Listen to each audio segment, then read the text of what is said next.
informarles, el día de hoy vamos a darle continuidad a el plan para combatir el robo de combustibles y seguir buscando la normalidad en el abasto de gasolinas, de diésel. Estamos avanzando, pero todavía tenemos que continuar con este plan. Yo espero que pronto lo resolvamos. Vamos ya en camino hacia la normalidad en el abasto de combustible. Es un asunto complicado, no se había atendido y como he venido manifestando, lo menos que se puede decir es que hubo durante mucho tiempo indiferencia, indolencia, omisiones, lo menos que se puede decir. Ayer les mostrábamos de cómo estamos vigilando todos los ductos en el país, cómo estamos controlando el robo y garantizando el abasto, terminando con el mercado negro, que es lo que los tiene muy desesperados, pero hay resistencias. Ayer veíamos unas imágenes sobre cómo un avión del ejército detecta a un grupo que está extrayendo combustible o pretende sacar combustible del ducto Tuxpan-Azcapotzalco, que es importantísimo. Se evita el que nos dañen ese ducto que, como lo va a mencionar el ingeniero Juan Francisco Barrera de Pemex, se ha mantenido ese ducto con actividad en los últimos días, acostado, pero es el ducto posiblemente más importante porque se transportan alrededor de 160,000 barriles diarios, el ducto de Tuxpan-Azcapotzalco. Lo hemos sostenido, el ducto de gasolina para el abasto en la Ciudad de México, que corresponde al Estado de México y a lo que antes era el Distrito Federal. Entonces ya llevamos algunos días que hemos podido mantener en actividad este ducto por la vigilancia, lo que vimos ayer. Sin embargo, hay otros ductos en donde seguimos teniendo problemas y se siguen detectando tomas clandestinas. Les hablaba yo ayer también, y lo hice desde los primeros días, de que se permitió la invasión del derecho de vía de los ductos y hay construcciones hechas ex profeso arriba de los ductos, bodegas, y se encuentran tomas clandestinas en las bodegas que están arriba de los ductos del derecho de vía federal. Eso se constata en lo que van a ver el día de hoy. Anoche nos reportaron tomas clandestinas en un ducto de Tula Azcapotzalco de diésel. Entonces, le voy a dejar la palabra al ingeniero para que les hable de las dos cosas. Primero, de cómo se ha comportado el ducto mayor, el de Tuxpan Azcapotzalco, y luego de esto en particular, si les parece.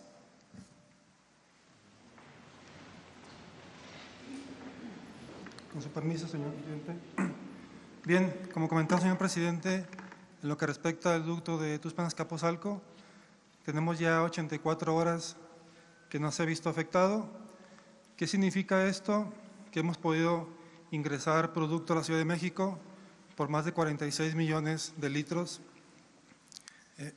En este ducto, como ya comentaba el señor presidente, opera a 160,000 barriles por día, que significa casi 25 millones de litros diarios a la Ciudad de México para cumplir lo que es la demanda.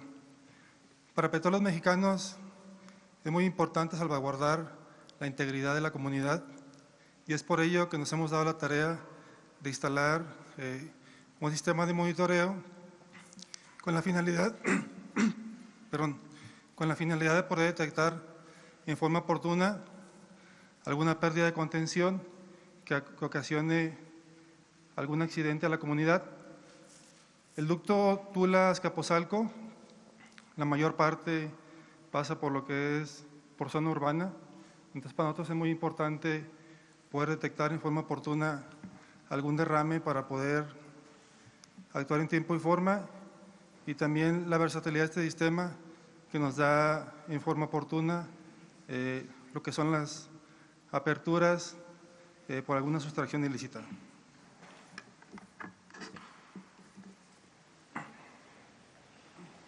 Eso es lo de ayer.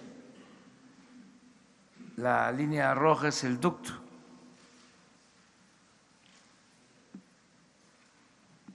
Y el círculo azul es una toma clandestina adentro de una instalación con trailers. Esto presuntamente pues es una estación de distribución de diésel particular a domicilio para el abasto de toda una flotilla.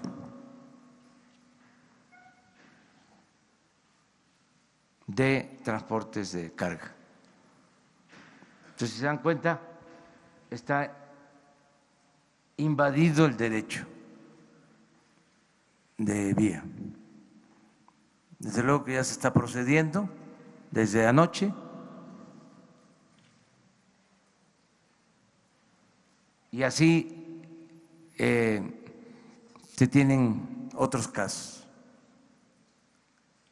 Vamos avanzando poco a poco, pero queremos normalizar la situación. En unos días más. Y para eso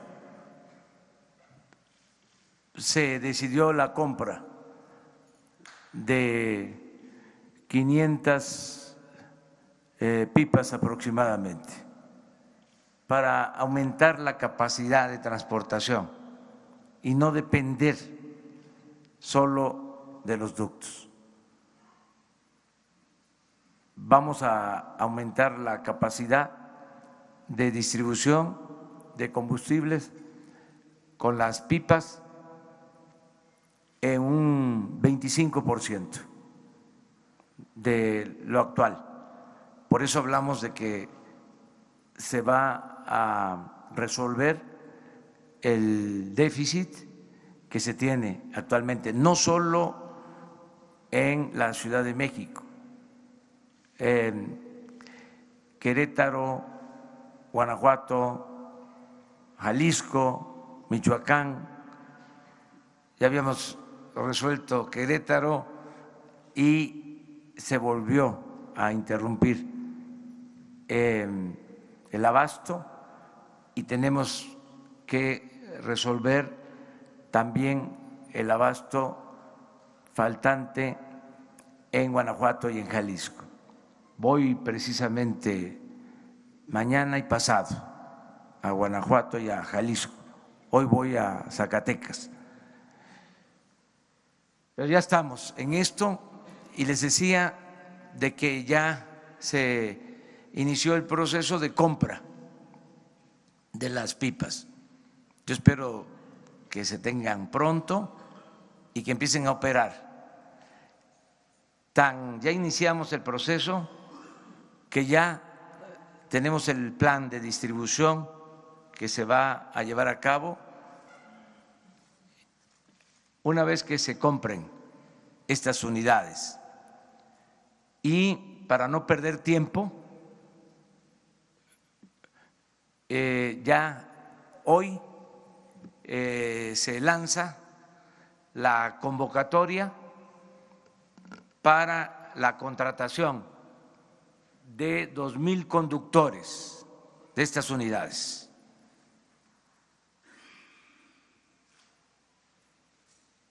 Vamos a escuchar a la secretaria del Trabajo sobre esta convocatoria a conductores de pipas, conductores de estas unidades, que les explique cuál es el plan que se tiene. Gracias, presidente. El día de hoy queremos hacer pública esta convocatoria, invitar a conductores a que se sumen para apoyar las labores de distribución de combustible, evitar el robo, combatir la corrupción y servir a México. Estamos por reclutar a 2,000 conductores. ¿Cuáles son los requisitos? Bueno, tener licencia federal tipo E o también puede ser licencia B o C, siempre y cuando se tenga 2 años de antigüedad. Otro de los requisitos es presentar identificación oficial con fotografía. Las edades es de 25 a 60 años, tener y presentar acta de nacimiento, contar con buena reputación, presentar el CURP, comprobante de domicilio, el currículum CV, acreditar buen estado de salud y aprobar un examen de conducción. Vamos a abrir esta convocatoria y se estará recibiendo las solicitudes por 4 días. Empezamos el día de hoy, viernes 18 de enero, hasta el lunes 21. La recepción de documentos se llevará a cabo en el campo militar 1A, en 2 puertas, la puerta 3, que la entrada está por Avenida del Conscripto, y la puerta 8, la entrada por Periférico, Boulevard Manuel Ávila Camacho. Les estamos invitando a todos los conductores alrededor del país para que puedan participar en esta convocatoria, nos ayuden y a cambio, digamos, pues van a ayudar en este combate al robo de combustible. Va a haber un sueldo atractivo, seguridad social y obviamente el respeto a las prestaciones de ley. Tenemos aquí en la convocatoria números telefónicos por cualquier duda, que es el 55 55 57 95 80, 55 53 95 45 96 y el 01 800 444 8588. invitamos a todos los conductores de la República. Muchas gracias. Bueno, vamos a pedirles a ustedes que siempre nos ayudan a que se difunda esta convocatoria. Si les parece, vamos a ponerla en pantalla y la dejamos medio minuto, porque queremos que las cámaras registren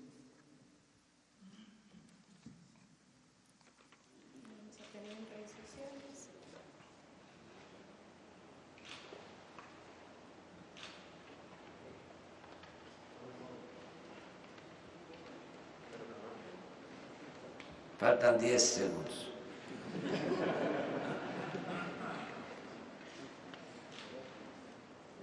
Bueno, destaco lo siguiente.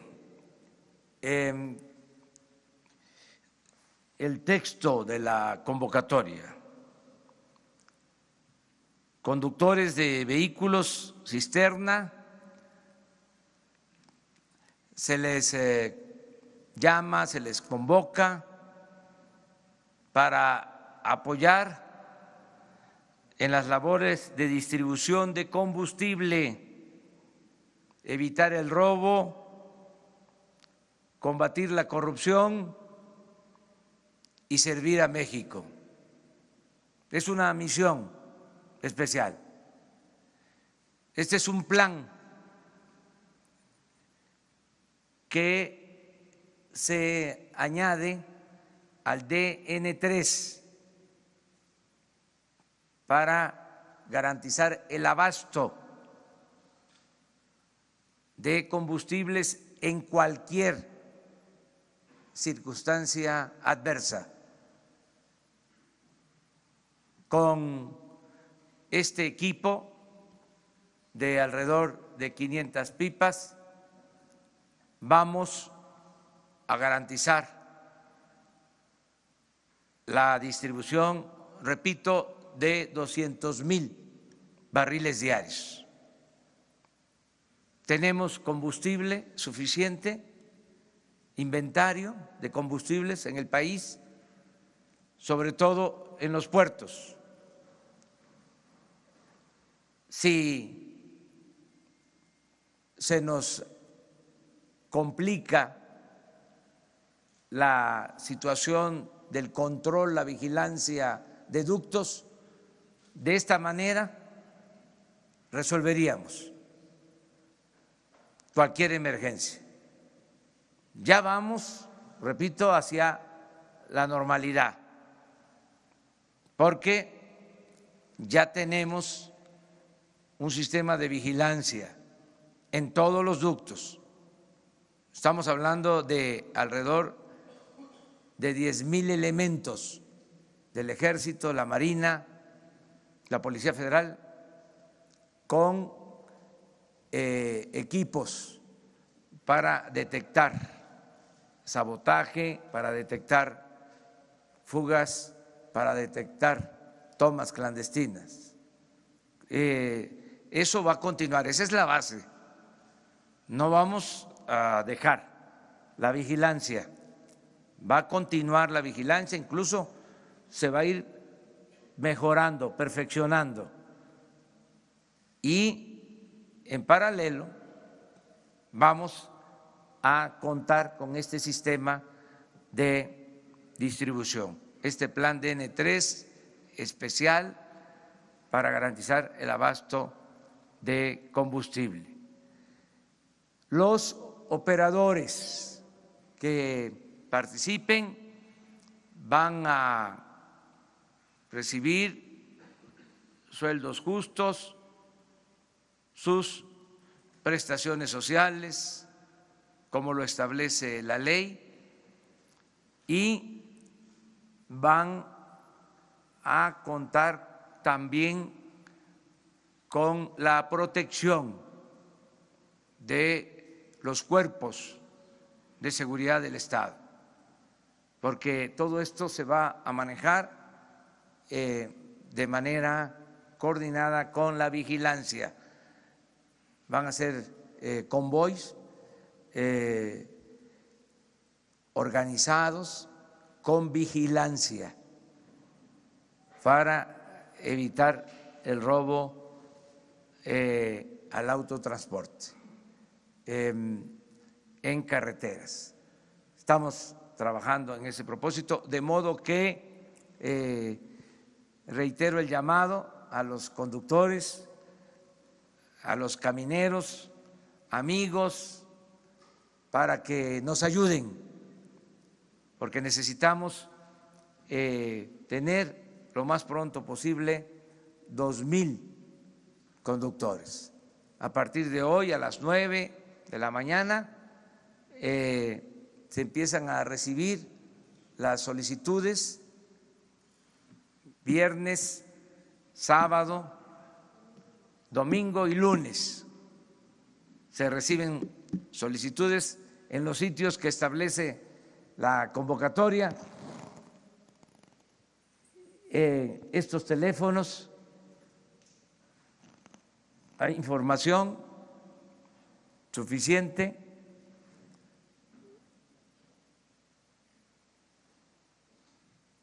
Y va a haber un proceso de selección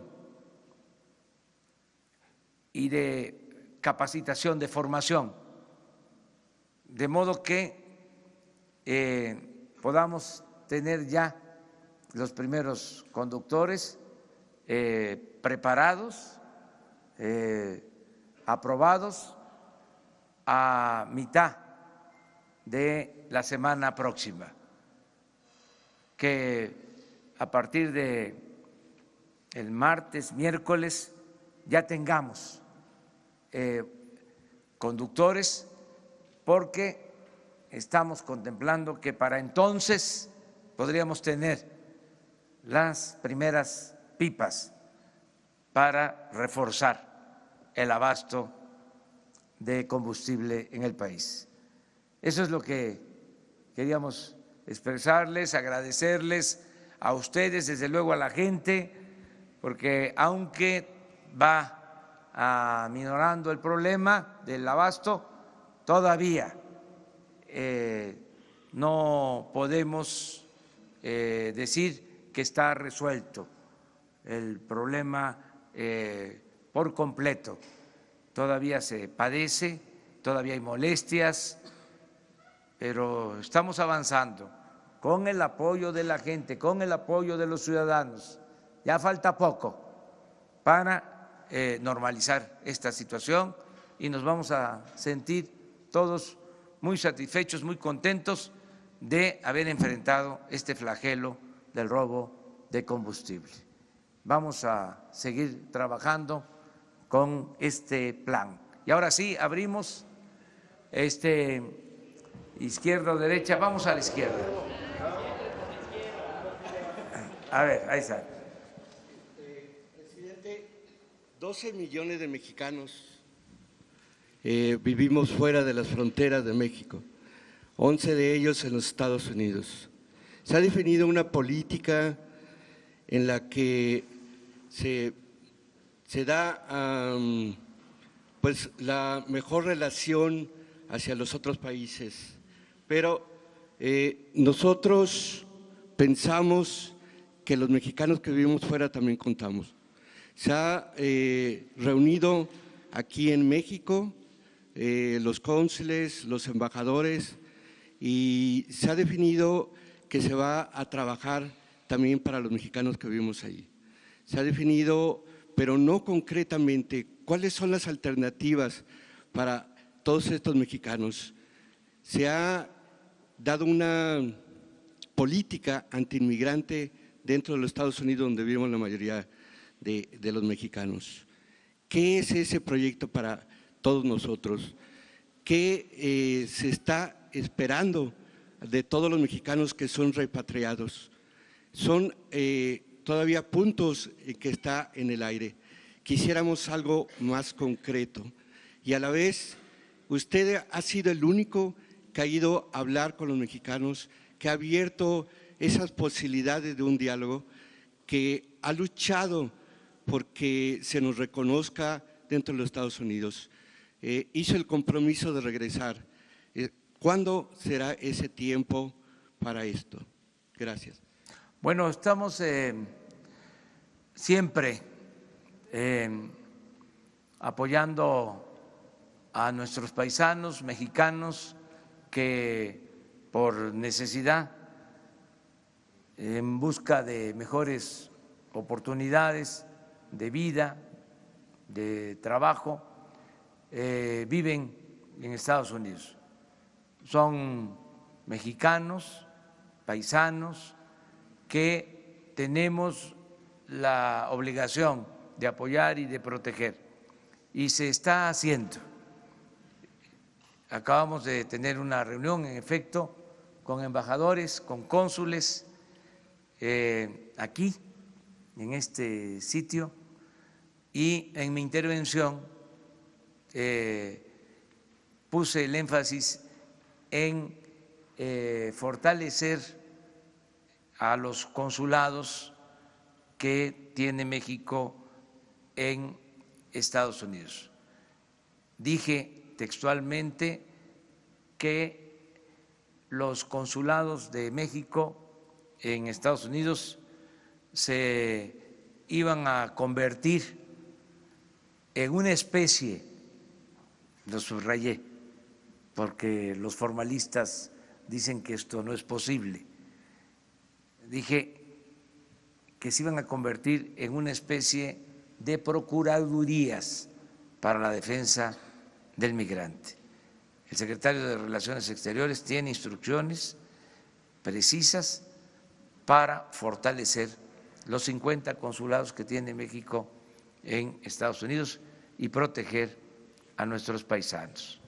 Estamos en eso, atendiendo todo el tema migratorio con la premisa, con el criterio de que lo mejor entre los dos pueblos, entre las dos naciones, los dos gobiernos, es la cooperación para el desarrollo, el respeto mutuo y que podamos mantener una relación de amistad entre el gobierno de Estados Unidos y el gobierno de México.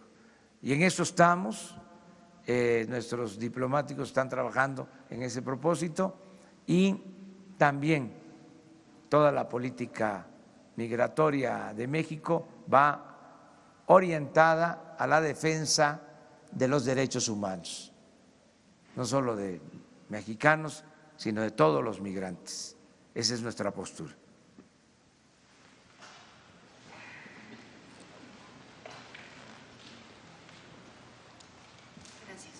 Buenos días, presidente. Janet López Ponce de Milenio. Preguntarle sobre estos 4 generales y coroneles que estaban encargados de la seguridad de los ductos de Pemex y que de acuerdo a las investigaciones, no nada más como usted decía, sonaba la alarma y la dejaban muchas horas sonando, sino que incluso había amenazas directas en contra de los trabajadores que se encargaban de la vigilancia para que no reportaran estas fugas e incluso pues también se sembraran algunas válvulas y no se le pudiera dar seguimiento, es decir, deliberadamente permitían que los huachicoleros trabajaran desde dentro de Pemex. ¿Qué información tienen ustedes adicional a esto? ¿Qué otras personas podrían estar involucradas? Sabemos que algunas cuentas de ellos ya fueron congeladas como parte de este plan. Presidente, ¿a qué otras personas podría llegar a involucrarse la red de estos generales y comandantes específicamente a cargo de los ductos de Pemex?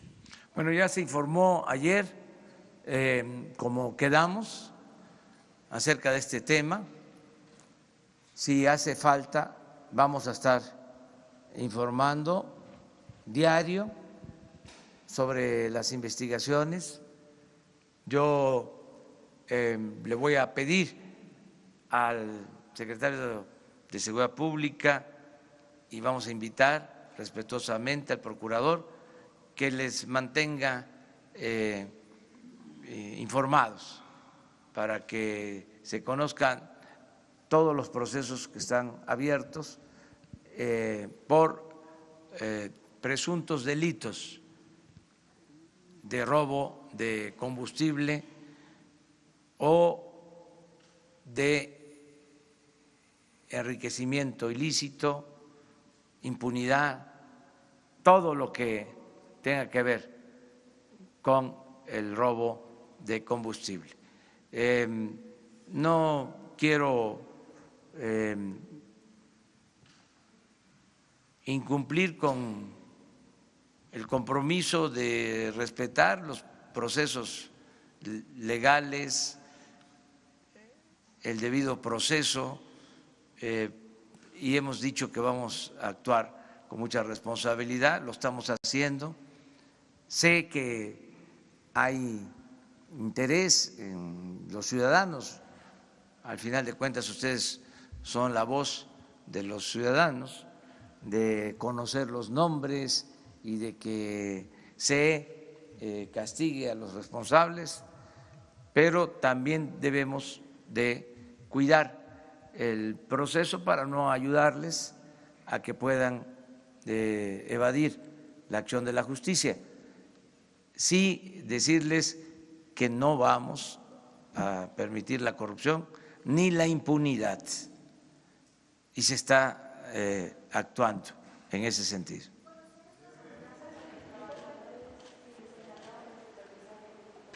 No, pero hay otras pruebas, eso sí. Lo que les decía, cuando menos que se tenía la información sobre el robo y no se actuaba, y otro tipo de elementos, pero eso corresponde a los procesos judiciales. A ver, así, así. Ándale. Federico Lamont, de ABC Radio. Sí. Con relación a la declaración de la colega García que los carteles o los huachicoleros tienen un atlas de riesgo donde pasan los ductos, ¿qué tan vulnerables son los ductos para un atentado por parte del poder huachicol?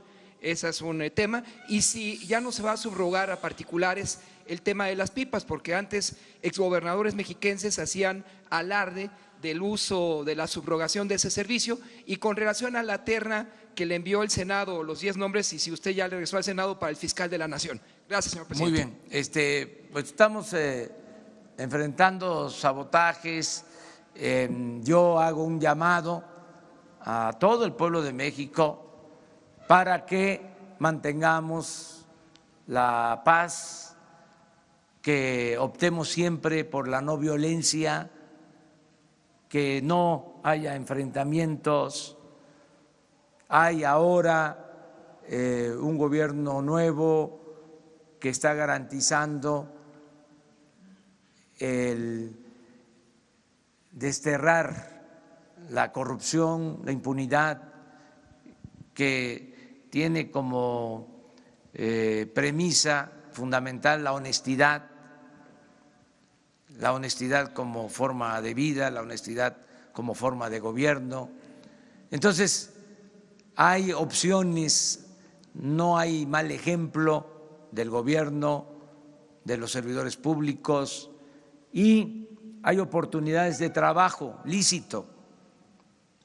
Nada más en este caso, 2,000 nuevos empleos para operadores, pero todos los jóvenes de México van a ser contratados como aprendices, más de 10 millones de becas para estudiantes de familias de escasos recursos económicos. En fin, son otras circunstancias. Entonces, pedirle a todo el pueblo, además hay mucha conciencia y mucha participación ciudadana, la gente se está portando muy bien, pero pedirles a todos, hasta a los traviesos, que se actúe con responsabilidad, que piensen en sus familiares, que piensen en ellos mismos, que piensen en el prójimo, que piensen en su país, en México, y que todos aportarnos bien, que no se dañe a nadie. La felicidad no es acumular bienes materiales, tener dinero. La felicidad es estar bien con uno mismo, estar bien con nuestra conciencia, estar bien con el prójimo. Y solo se puede ser feliz siendo buenos.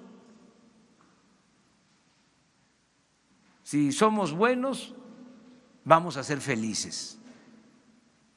Y hay que fortalecer nuestros valores culturales, morales, espirituales.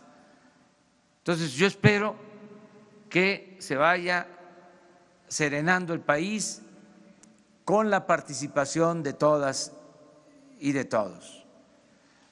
Acerca de El fiscal. el fiscal, ya se mandó una terna, ya conocen los nombres.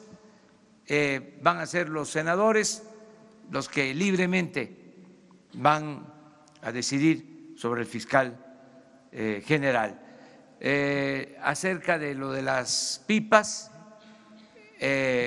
van a ser manejadas por la Secretaría de la Defensa para el plan DN3 de abasto a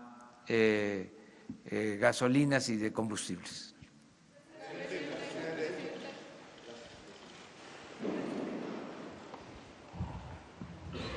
Buenos días, presidente. Daniel Blancas, de Crónica. Dos preguntas. Ayer, como se dispuso en la tarde, se nos presentaron algunos datos de lo que se está haciendo. Los revisamos. El 14% de las investigaciones que se han iniciado, presidente, el 14% no tiene detenido. De los detenidos, solo 1 de cada 3 es puesto a disposición de la autoridad judicial. Entendemos, y lo hemos visto en los operativos que nos han mostrado los secretarios, que pues la mayoría de las personas que están ahí pues son gente del pueblo, es gente que está acarreando cubetas, que anda con las mangueras, etcétera. ¿Cómo lee esta disyuntiva usted? Por un lado, el que haya, digamos, ciertas concesiones al pueblo que está dedicándose al huachicoleo, y por el otro lado la posibilidad de aprovechar los programas sociales que están a su disposición. Entonces, ¿hay concesiones a este pueblo que se está dedicando al huachicoleo? ¿Cómo lee esta situación? Esa es una pregunta. La segunda tiene que ver con lo que usted nos decía ayer, la capacidad de los ductos. Investigamos la capacidad de los ductos en la década de los 80, para un poco comparar lo que usted nos platicaba. Se ha aumentado alrededor del 60% en 30 años, en 35 años, lo que está fluyendo por los ductos. Era de 360,000 barriles diarios, hoy es de 800,000 barriles diarios. Ha hablado usted de que están parchados. También sabemos que es alta la incidencia de fugas que no necesariamente tienen que ver con algo intencional, sino que es propio de la falta de buen estado de los ductos. ¿Hay un riesgo para el país por esta situación de parches y lo vetusto que está el sistema? Bueno, estamos llevando a cabo un plan integral que incluye el dar oportunidades de empleo y de bienestar a la gente que vive por donde pasan los ductos. Voy la semana próxima, martes y jueves, a comunidades por donde pasan ductos, hablar con la gente.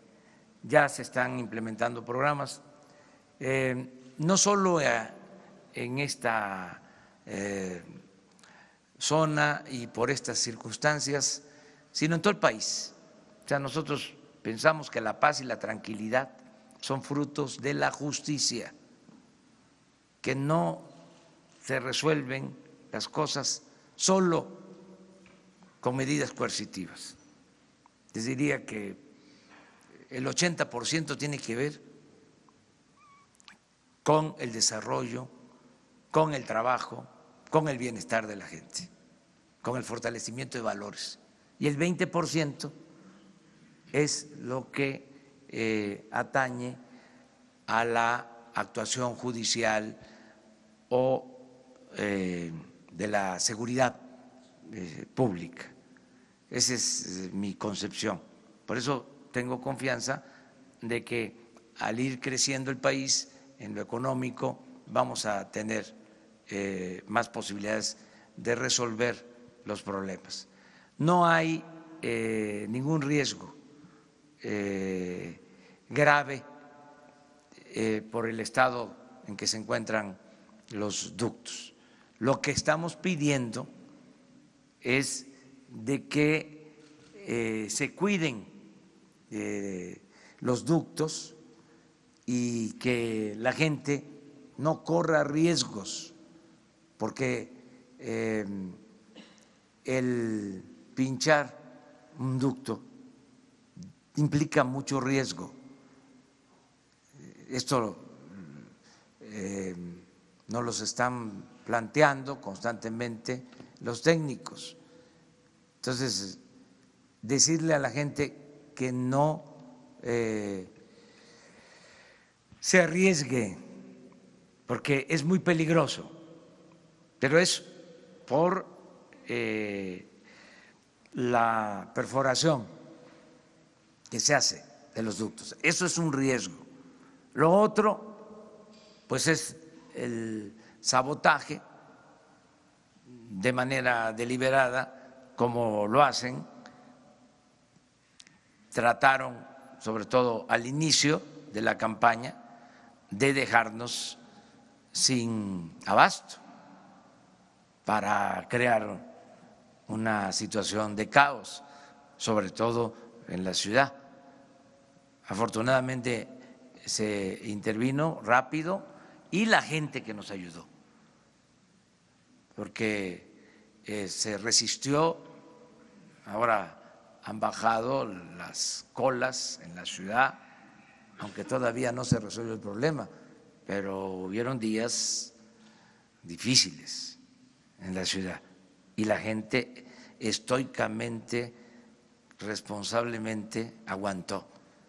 Y también los medios no cayeron en el sensacionalismo, tuvieron una actitud muy responsable.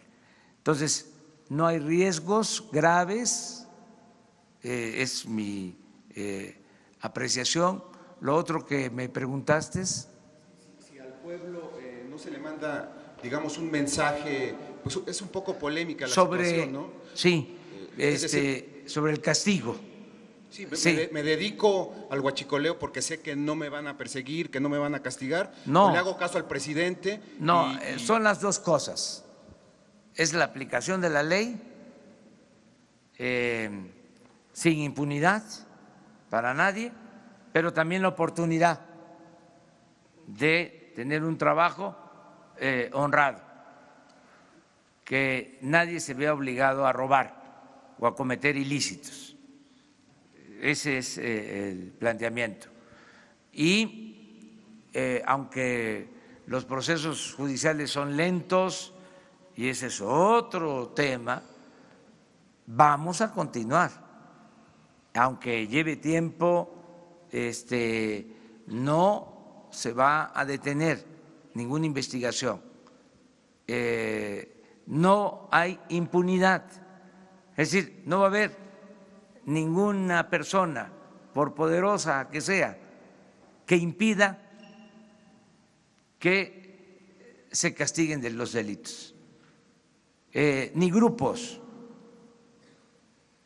Ya hemos hablado sobre este tema, porque la encomienda que recibimos del pueblo es no permitir la corrupción ni la impunidad. Y en eso estamos y vamos a continuar. A ver, primero y luego allá, y aquí tres, ya, y nos vamos a la derecha. Buenos días, presidente. Servidor Carlos Pozos, de Líderes Mexicanos y Petróleo y Energía. Precisamente sobre estas pipas y la contratación de estos trabajadores, la contratación de estos obreros se debe porque hay desconfianza al sindicato petrolero, porque no hay confianza en sus líderes empresariales, toda vez de que pues veo que va a ser, dice usted que va a ser la Sedena.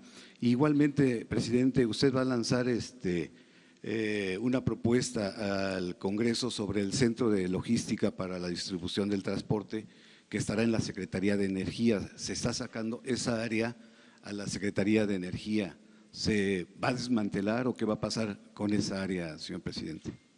Bueno, es un asunto de seguridad nacional, lo del plan de las pipas, por eso hablo de N3, de abasto seguro de combustible. Por eso, básicamente, es que van a estar las pipas en la Sedena. Acerca de este cambio que plantea, no se ha decidido todavía, o sea, no lo hemos resuelto en definitiva, vamos a plantearlo así.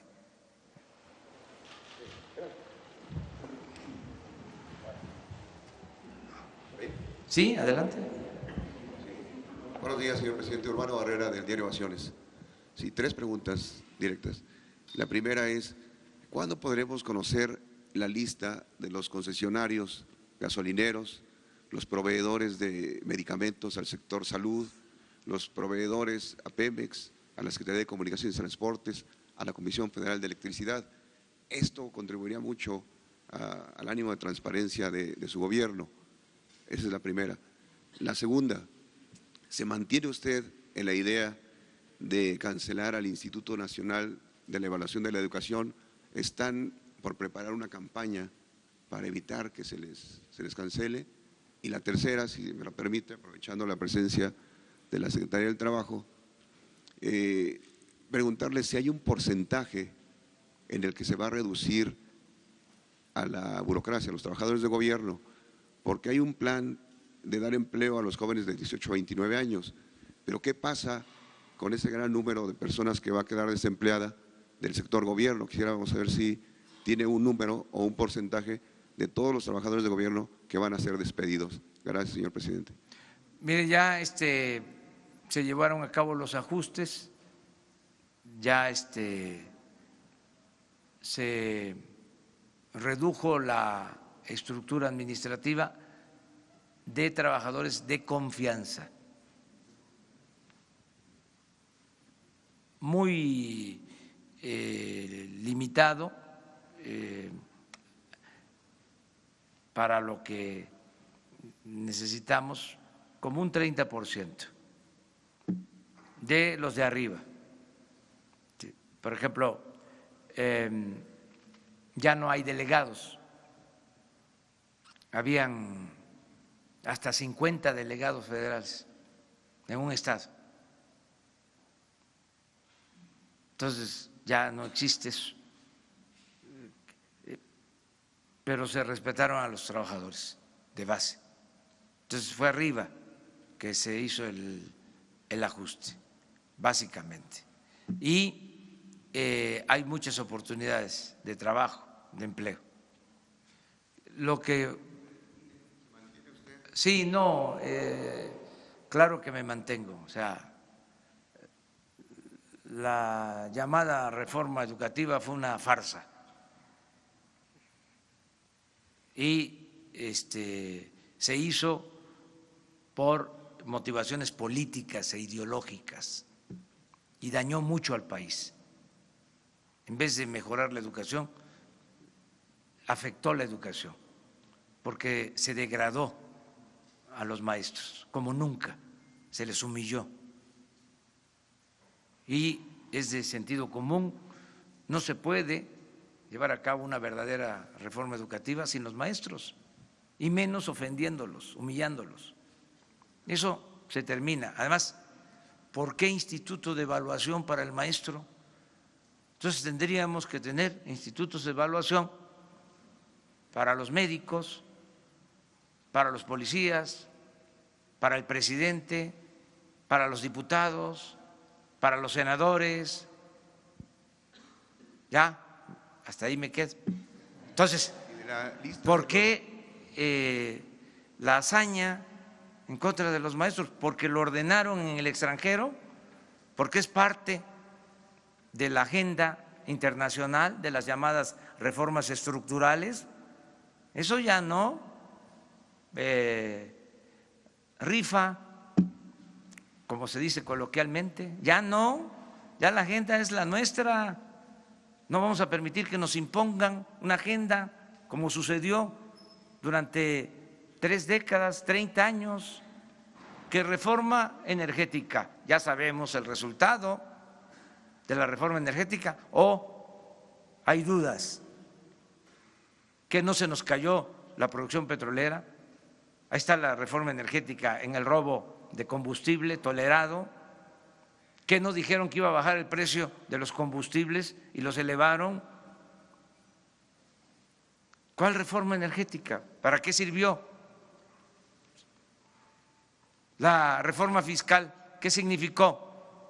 Aumentos de impuestos, manteniendo la misma corrupción, el mismo derroche, el mal ejemplo en el gobierno. La reforma educativa, igual.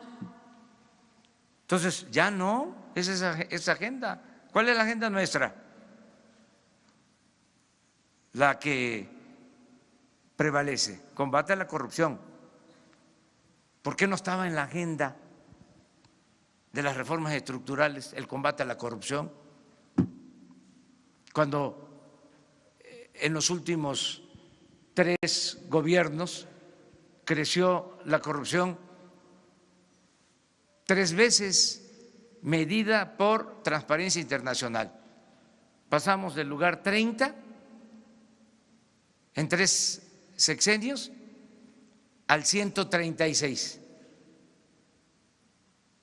¿Dónde estaba la reforma para acabar con la corrupción?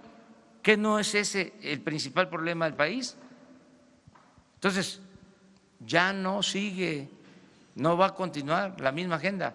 Ahora es combate a la corrupción, crecimiento económico para generar empleos, bienestar para el pueblo y paz y tranquilidad. Esa es nuestra agenda.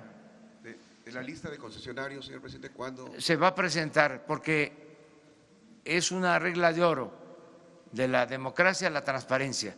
Okay. Entonces, como no tenemos ahí ninguna limitante, ¿sí? No es como el caso de dar los nombres, ¿sí? Para que se conozca quiénes están siendo investigados. En el caso de la transparencia, vamos a dar a conocer, y es mi compromiso, los nombres de todos los concesionarios de Pemex, Comisión Federal de Electricidad. ¿Qué más me pediste?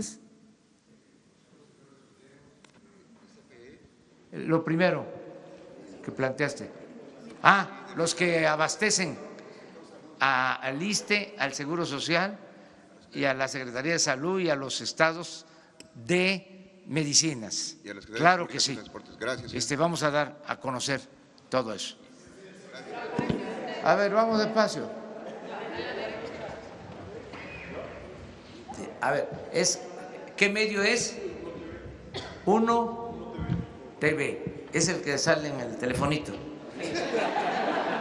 Yo soy Río 12 y tengo 2 semanas intentando preguntar. ¿Mandé? Yo soy de Río 12 y llevo 2 semanas intentando preguntar. Ah, no, adelante. Gracias, señor presidente.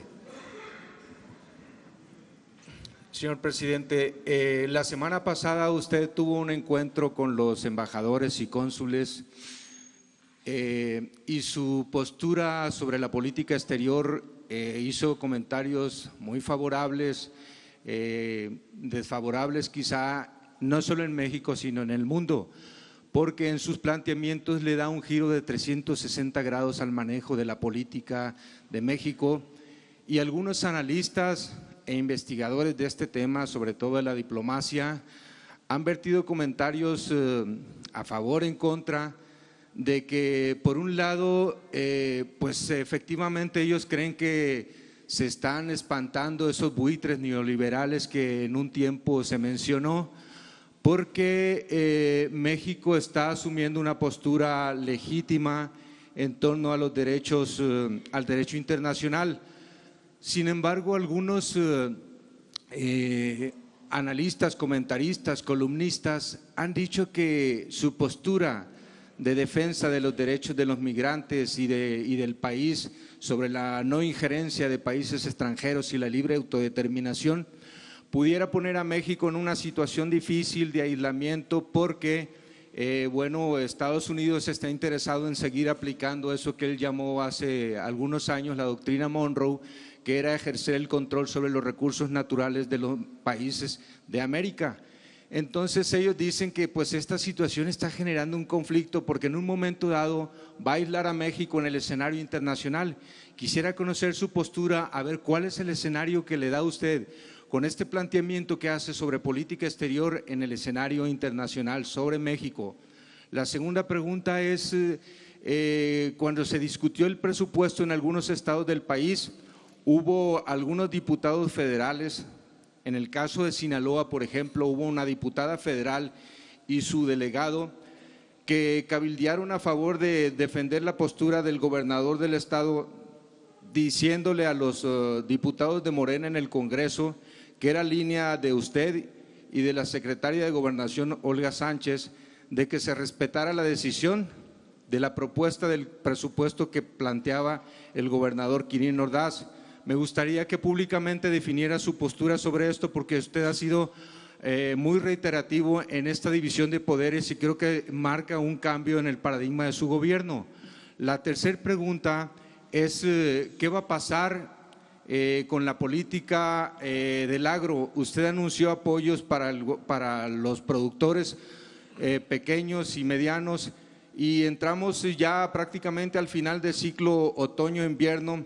Y pues en muchos estados del país está resurgiendo otra misma dinámica donde la comercialización es un problema que queda al final en manos de coyotes y bueno, tampoco se han visto apoyos así inmediatos para la agricultura que se han anunciado. Quisiera que nos comentara sobre esto. Bueno, muchas gracias. Te contesto la última porque tiene que ver con mi actividad del día. Hoy voy a Zacatecas y se da a conocer, adelanto, lo de el establecimiento de precios de garantía para los productos del campo. A eso voy a hacer el anuncio.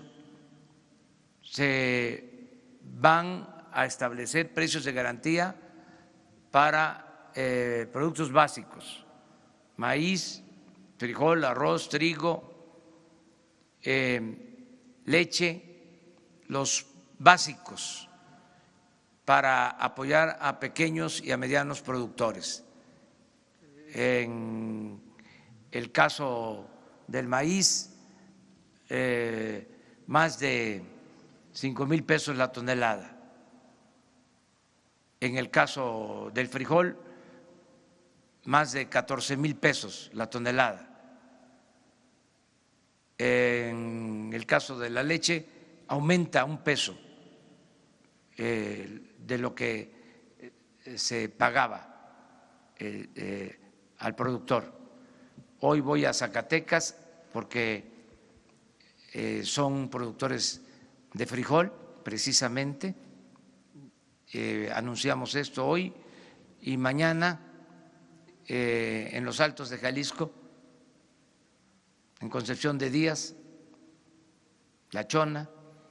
Ahí voy a dar a conocer lo de el precio de garantía para la leche, por lo que me estás planteando, con el propósito de que el productor vea compensado su esfuerzo. Ahí ya comenzamos con todo lo que es el apoyo al campo. En cuanto a política exterior, pues nos ajustamos a lo que establece el artículo 89 de la Constitución. No intervención, autodeterminación de los pueblos, solución pacífica a las controversias, cooperación para el desarrollo.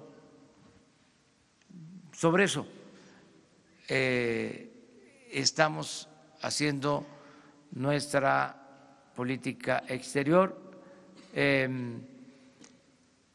procurando, y esto va a ser constante, mantener buenas relaciones con todos los pueblos, con todos los gobiernos del mundo, no pelearnos con otros gobiernos, respeto mutuo. Esto nos ha ayudado bastante, tenemos muy buenas relaciones con todos los gobiernos, tenemos muy buena relación con el gobierno de Estados Unidos y con el gobierno de Guatemala y con todos los gobiernos, de modo que vamos a continuar con la misma política de buena vecindad. Esto es conveniente para otras naciones, para otros gobiernos, y nos conviene también a nosotros. La señal que se ha mandado al mundo es de responsabilidad, y esto se ha traducido en confianza. No tenemos problemas de inestabilidad financiera, al contrario, se ha apreciado el peso en los últimos tiempos. La otra es sobre Sinaloa. Miren, yo tengo una muy buena relación con los gobernadores de todos los partidos, o surgidos de los partidos, porque ahora se tiene que gobernar para todos los ciudadanos. Es distinto el partido al gobierno. Gobierno significa atender a todos. Y cada vez que hay oportunidad, platicamos con los gobernadores. Lo acabo de hacer antier con el gobernador de Oaxaca.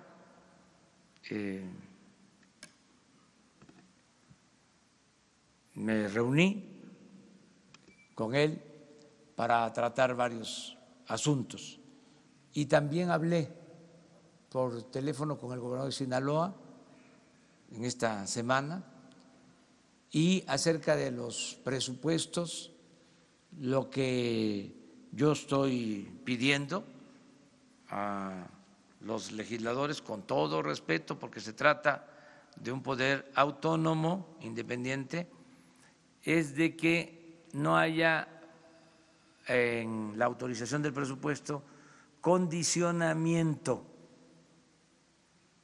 es decir, que no se condicione el voto a la entrega de recursos, a la creación de bolsas especiales, que no haya moches, porque esa es una práctica nefasta que existía. Para obtener los votos había un acuerdo con los legisladores y llegaban al extremo de asignarles presupuesto a cada legislador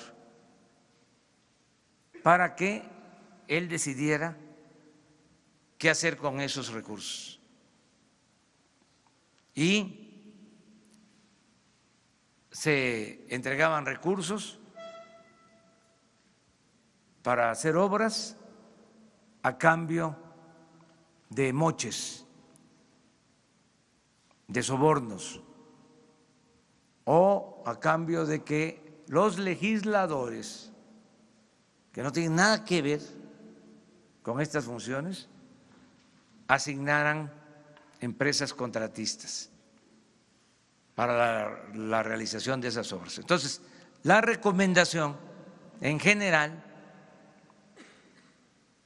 es de que el presupuesto llegue de manera directa, que no esté sujeto a negociaciones en función del interés personal de los legisladores, que son representantes populares.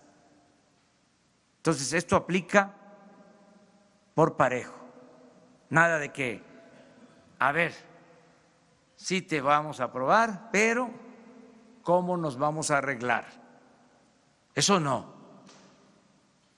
Yo recuerdo que en un gobierno, no voy a mencionar cuál, porque ya no puedo decir esas cosas, tengo que autolimitarme, pero se aprobaba el presupuesto por unanimidad. Imagínense que el Ejecutivo enviaba el presupuesto y todos votaban a favor. No había voto en contra. ¿Cómo le hacían? Era un mago el secretario de Hacienda de entonces. Pues repartían a todos y así obtenían los votos. Eso ya no. Lo mismo pasa, aunque no nos corresponde a nosotros, pero yo soy el representante, el jefe del Estado mexicano, y tengo que hablar de estas cosas. Lo mismo pasa en los ayuntamientos, con los cabildos. Primero, sueldos para regidores elevadísimos. Deben estar algunos regidores todavía ganando más que lo que gana el presidente de la República. Regidores.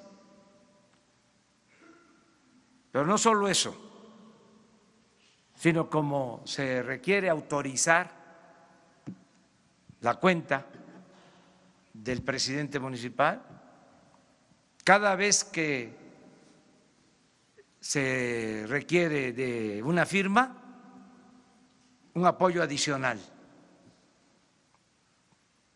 ¿Qué sucede? Antes más, ahora menos. Espero que ya esto se acabe. Que cuando había una elección en un estado, por ejemplo, para presidentes municipales, diputados locales, se inscribían al interior de partidos, si era para diputados y eran 30 distritos, se inscribían como candidatos de partidos para competir, si eran 30, se inscribían 100, si eran para presidentes municipales y eran 20 municipios, se inscribían 200. Pero si era para regidores, que eran 6, 7, 9 regidores, 1,500 aspirantes a ser candidatos a regidores, porque los sueldos de los regidores elevadísimos, además con prebendas de todo tipo. Claro que estamos empezando por limpiar de corrupción de arriba para abajo. Pero eso se tiene que ir terminando. A eso obedece mi intervención en el caso de Sinaloa. No es decirles voten por la propuesta del gobernador, es decirles con todo respeto, no condicionen el voto, piensen en la gente, piensen que el presupuesto es dinero del pueblo. Eso es lo que ha pasado. Presidente, Agustín Velasco de Uno TV o Uno Noticias.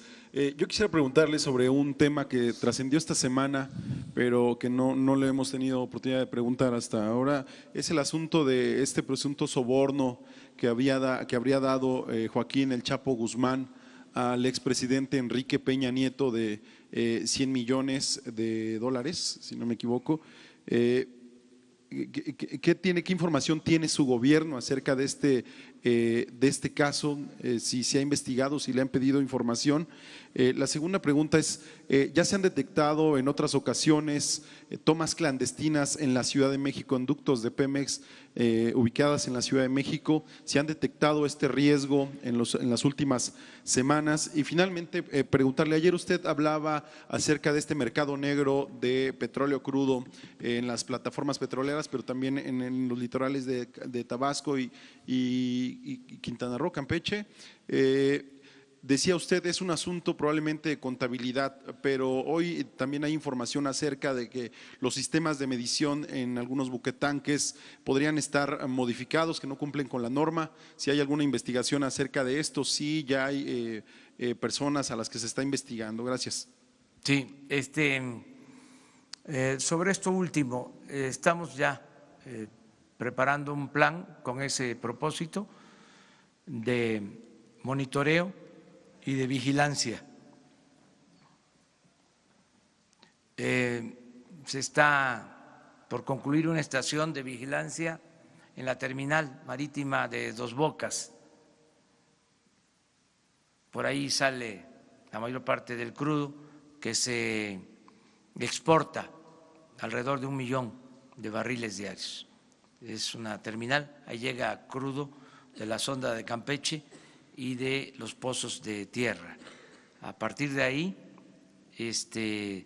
vamos a vigilar todo el litoral. Esto va a estar a cargo de la Secretaría de Marina. Estamos ya trabajando con eso. Acerca de las declaraciones de testigos en juicios que se siguen en Estados Unidos, nosotros no tenemos información adicional, sí estamos atentos, no podemos juzgar si no tenemos pruebas, eso es lo que puedo comentar. Bueno, es parte de esto. Esta toma está en Tutitlán, en el Estado de México, que es la ciudad la que vimos, esto es Tutitlán, es la zona conurbada, y hemos detectado más cerca todavía de Azcapotzalco también, y estamos viendo esta situación, pero es parecido a esto. Sí. Sí, no, pues es que esto está muy cerca. Esta es la ciudad. Sí, también.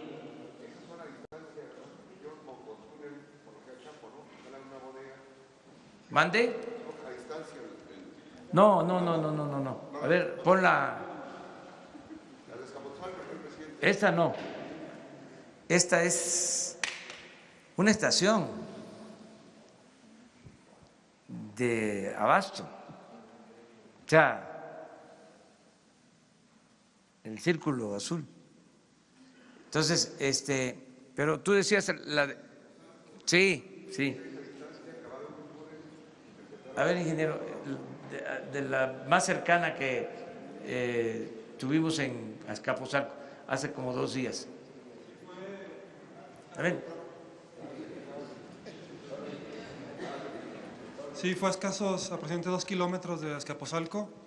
Efectivamente, el derecho vía pasa por la ciudad y había un túnel de aproximadamente como 300 metros hacia una bodega. Muy bien. A ver, ya. Ahora sí que nos… Tres compañeras. 1, 2, 3. Y que conste que cuando se habla de política de género es de mujeres y es de hombres, política de género. Gracias. De la Agencia Informativa de Educación de México, de Televisión Educativa, Sharon Smock. Son 2 preguntas.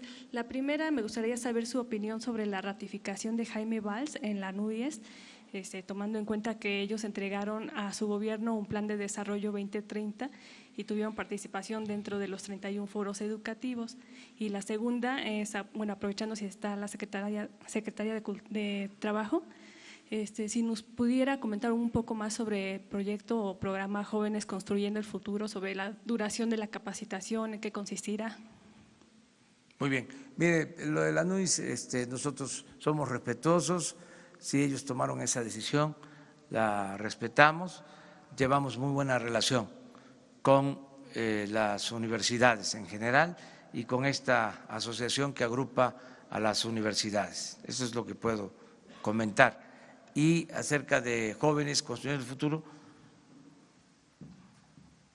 Acerca del programa Jóvenes Construyendo el Futuro, la capacitación es por 1 año, son 3,600 pesos mensuales que se pagan de manera directa a través de una tarjeta bancaria.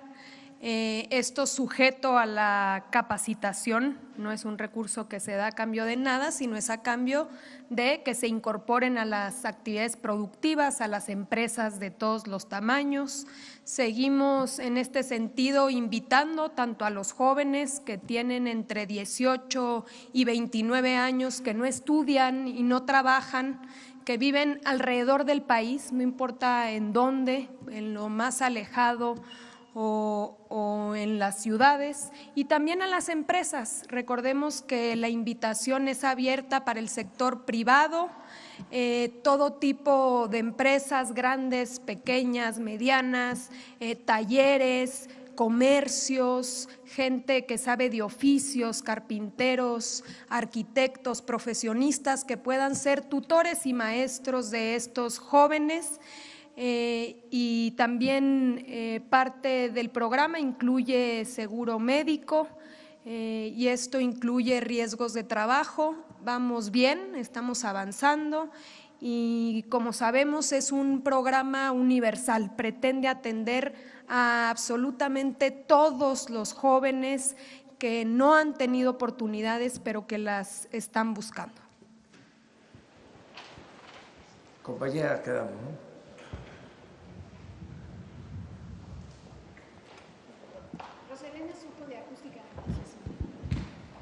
Preguntarle si nos puede decir más detalles en relación al huachicoleo de los medicamentos, porque nos ha adelantado que el sector salud ha sido uno de los sectores más dañados. Entonces, ahora el plan contra la corrupción de su gobierno va a este sector después del huachicoleo. ¿Cómo va a ser su plan anticorrupción? ¿Va a ir paso por paso?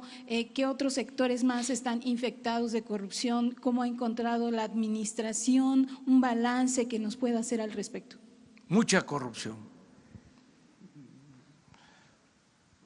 Un gobierno plagado de corrupción. En todo sentido, en todas las áreas. Hablando de Pemex, por ejemplo, mucha corrupción. Nos entregaron información de que en el gobierno anterior, al inicio de la administración, se licitó para comprar 700 pipas. Esto porque vamos a hablar después sobre la ampliación de los ductos. O sea, que no es así, pero yo respeto tu punto de vista. Además, para eso son estas conferencias, ¿no? Que podamos contrastar información de manera respetuosa. Pero hablando de las pipas, 700 pipas. ¿Te da el anticipo a una empresa? Esa empresa le entrega el anticipo a otra, no hacen nada y no entregan las unidades.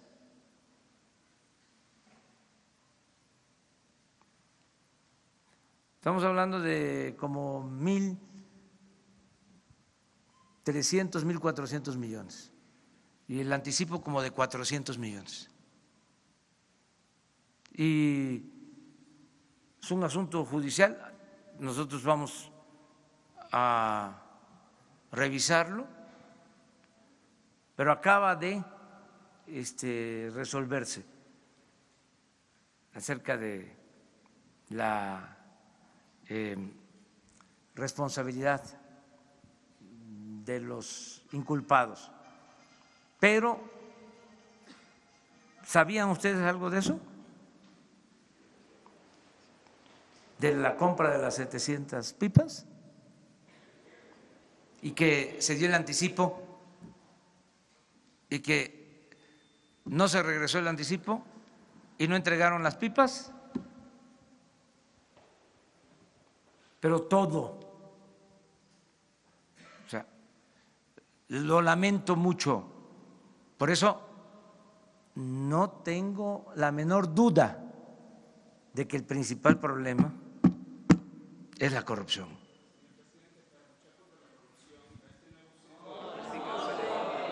Entonces, vamos a seguir adelante, nada más que con orden, ahora sí, de uno en uno, para que no paremos la actividad del gobierno, porque nos importa mucho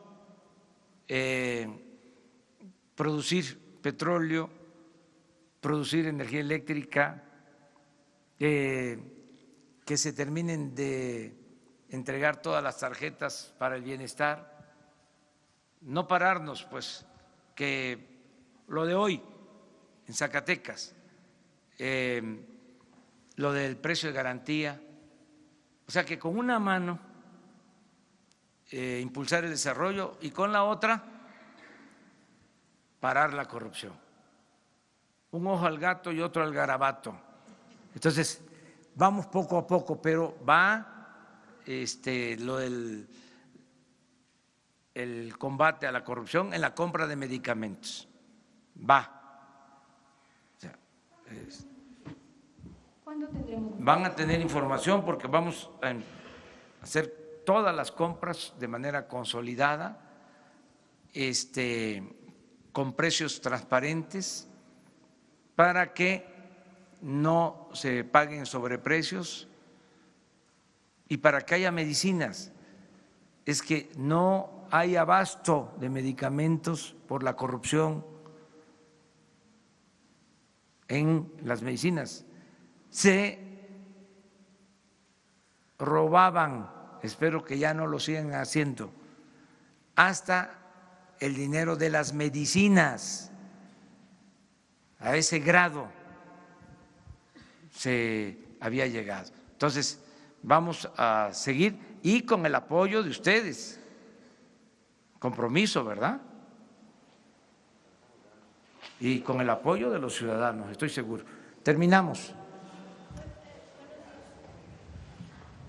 Presidente, buenos días. Michelle Mejía, de Multimedios. Preguntarle sobre esta convocatoria. Se habla de todos los aspirantes que tengan buena reputación. ¿Bastará con que pues todas estas personas solo lleven alguna carta de recomendación, no sé, algún acta de antecedentes no penales, y si en algún momento ustedes en la selección harán algún tipo de prueba, de control, de confianza, de qué tipo será. Y por otra parte preguntarle cuál sería el sueldo de estas personas, porque muchas veces las personas se vayan al crimen organizado es porque a veces los sueldos son muy bajos. ¿Cómo hacer esto atractivo para que pues las personas puedan formar parte de esta estrategia?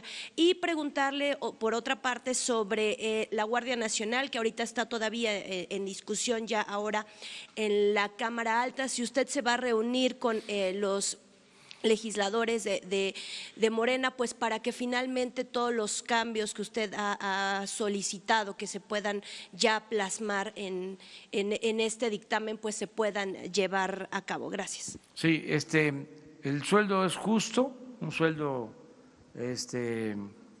apegado a lo que se recibe en el mercado. Se está hablando de 25, de 14,500 quincenales.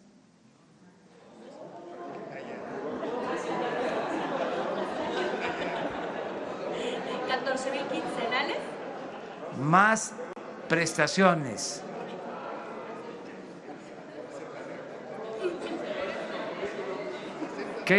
¿Por qué es su reacción así? O sea, es que sí, sí, eso lo vamos a tratar también, lo que les pagan a ustedes. Respetuosamente vamos a hablar de este tema, ¿no? En su momento.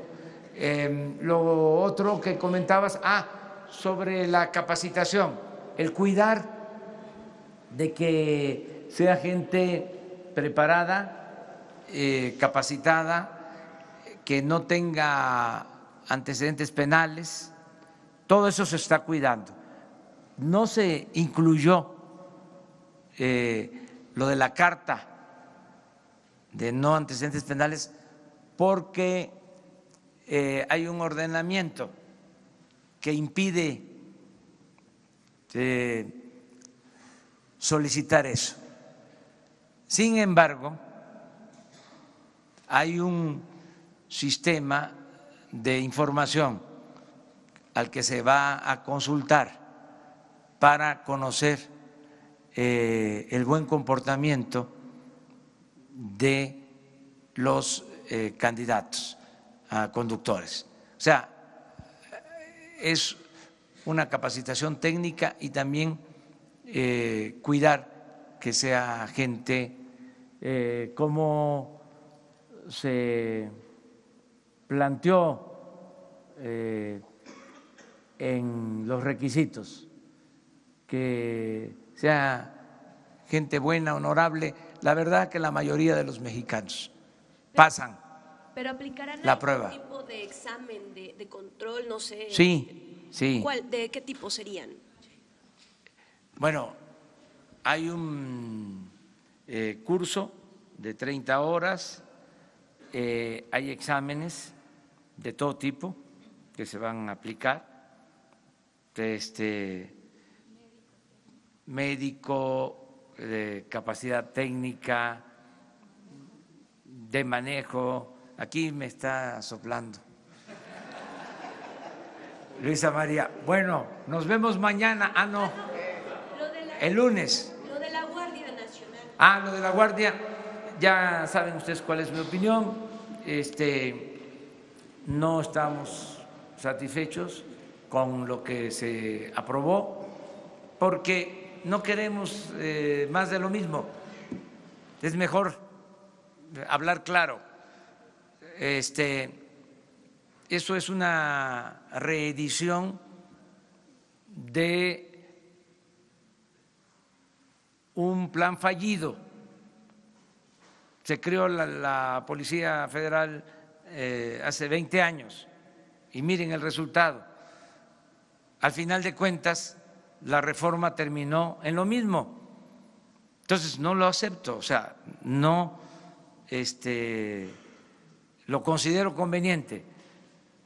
Entonces, como estamos hablando con claridad, queremos que se convenzan, queremos persuadir a los legisladores de que necesitamos del apoyo de las Fuerzas Armadas, necesitamos el apoyo de la Marina en el combate a la inseguridad, que necesitamos ese apoyo que es indispensable para enfrentar el problema de la inseguridad y de la violencia.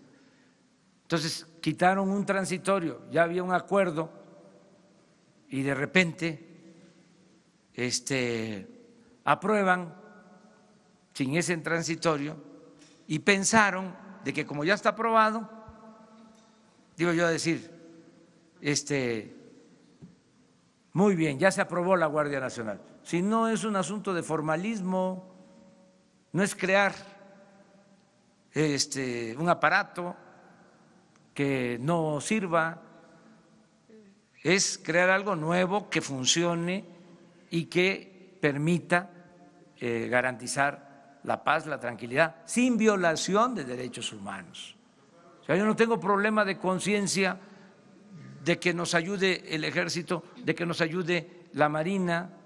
Entonces, eso fue lo que motiva el que se le pida respetuosamente a los senadores que se revise por qué se suprimió ese transitorio y otros textos sobre la reforma. Entonces, también con toda libertad, nosotros, yo tengo la obligación de decir, ese es un instrumento que no nos ayuda del todo. Tengo que plantearlo. Y también los legisladores, que son autónomos, independientes, que representan al pueblo o que representan a las entidades federativas, pueden con absoluta libertad fijar su postura. Lo que pasa es que como son asuntos de interés público, no podemos quedarnos callados. Ya no es el tiempo de antes, de que se daba una línea del presidente y todos a votar en una dirección, en un sentido. Pero tampoco estamos en el tiempo en que, a ver, se aprueba en el legislativo algo y no decimos nada cuando nosotros vamos a utilizar el instrumento legal para enfrentar el problema de la inseguridad y de la violencia. Presidente, pero el hecho de que ahorita está, digamos que la aprobación está en pausa, ¿esto no estaría retrasando los planes de su gobierno? Y si en su momento usted estaría pensando, digamos, en un plan B, hablando del tema de seguridad que usted en algún momento habló, pues que haya un plazo para devolver la seguridad al Ojalá y se resuelva pronto, eso sí, pero también los legisladores, las cámaras son autónomas, tienen sus tiempos, ¿sí? Hay sesión ordinaria, hay sesión extraordinaria, ojalá y lo consideren urgente, pero ellos van a decidir, ojalá y se resuelva en un extraordinario, pues. Es que la verdad el plan B ya lo estamos aplicando todos los días aquí. O sea, porque ni modo que estemos esperando, ¿no?, a que apruebe. O sea, si todos los días hay problemas que tenemos que enfrentar. Muy bien, muchas gracias. Nos vemos el lunes.